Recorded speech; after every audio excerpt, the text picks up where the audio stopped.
കുറുന്തോട്ടിക്കും വാദമോ എന്നൊരു പഴഞ്ചൊല്ലുണ്ട്. ഏതാണ്ട് അതുപോലൊരു വാർത്തയായിട്ടാണ് പലരും ഗോമൂത്രത്തിലും ദോഷകരമായ രോഗാണുക്കളുണ്ടെന്ന വാർത്തയെ കണ്ടതെന്ന് തോന്നുന്നു. ഒരു ജീവിയുടെ വിസർജ്യത്തിൽ രോഗാണുക്കളുണ്ടെന്ന് കണ്ടെത്തുന്നത് പോലും ഇന്ന് വാർത്തയാകുന്നു എന്നത് ഇന്ന് നമ്മൾ എവിടെ നിൽക്കുന്നു എന്ന് കൂടി ഓർമ്മപ്പെടുത്തുന്നു എന്ന് വേണം കരുതാൻ. മൂത്രം അത് മൂത്രമാണ്. അത് മനുഷ്യൻ്റെയോ ആനയുടെയോ കഴുതയുടെയോ പോത്തിൻ്റെയോ പുലിയുടെയോ പശുവിൻ്റെ ആയാലും. ഒരു വശത്ത് ഗോമൂത്രം രോഗസംഹാരി എന്ന രീതിയിൽ വൻതോതിൽ പ്രചാരണം നടക്കുന്നു. എന്നാൽ ഗോമൂത്രത്തിൽ ഹാനികരമായ ബാക്ടീരിയകൾ ഉണ്ടെന്നും അത് മനുഷ്യൻ്റെ നേരിട്ടുള്ള ഉപഭോഗത്തിന് അനുയോജ്യമല്ലെന്നും ബറേലി ആസ്ഥാനമായുള്ള ഇന്ത്യൻ വെറ്റിനറി റിസർച്ച് ഇൻസ്റ്റിറ്റ്യൂട്ട് നടത്തിയ പഠനത്തിലാണ് ഇക്കാര്യം വ്യക്തമായത്.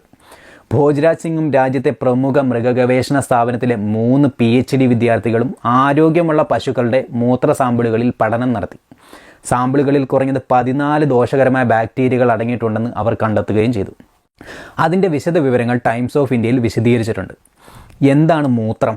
ആഹാരദഹന പ്രക്രിയയ്ക്ക് ശേഷം കിഡ്നി അഥവാ വൃക്കയുടെ അരിക്കൽ നടന്നു കഴിഞ്ഞ് വരുന്ന ദ്രാവക രൂപത്തിലുള്ള വേസ്റ്റാണ് മൂത്രം.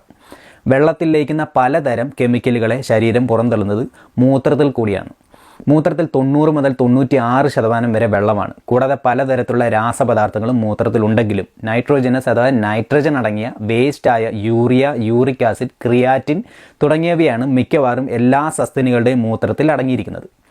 ഇതുകൂടാതെ വളരെ ചെറിയ അളവിൽ ശരീരത്തിൽ ഉൽപ്പാദിപ്പിക്കുന്ന പലതരത്തിലുള്ള ഹോർമോണുകൾ, മാംസ്യം അഥവാ പ്രോട്ടീൻ, പലതരത്തിലുള്ള ഓർഗാനിക്, ഇനോർഗാനിക് സംയുക്തങ്ങളും മൂത്രത്തിൽ ഉണ്ടാവും. ഇവയുടെ അളവുകൾ ആഹാരം കഴിക്കുന്നതിനനുസരിച്ച് മാറ്റം വരാം.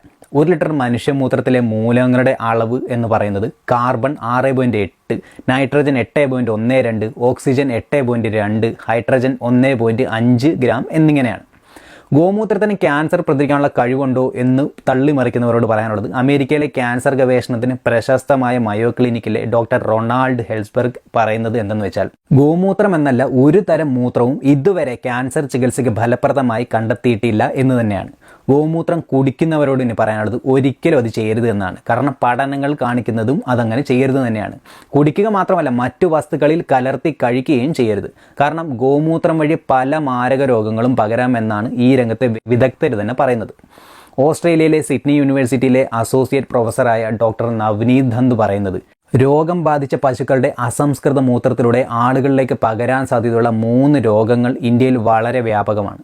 മെനിഞ്ചൈറ്റിസ്, കരൾ പരാജയം എന്നിവയ്ക്ക് കാരണമാകുന്ന ലെപ്റ്റോപൈറോസിസ്, ആർത്രൈറ്റിസ് ഉണ്ടാക്കുന്ന ബ്രൂസെല്ലോസിസ്, ന്യൂമോണിയയ്ക്കും ഹൃദയത്തിൻ്റെ വിട്ടുമാറാത്ത വീക്കത്തിനും കാരണമാകുന്ന ക്യൂ ഫീവർ. അല്ലെങ്കിൽ തന്നെ ഒരു ജീവിയുടെ വൃക്ക അരിച്ച് തിരസ്കരിച്ച മാലിന്യങ്ങൾ വേറൊരു ജീവിക്ക് കുടിക്കാൻ കൊടുക്കുന്നത് സാമാന്യ ബുദ്ധിക്ക് നിരക്കുന്നതല്ലല്ലോ.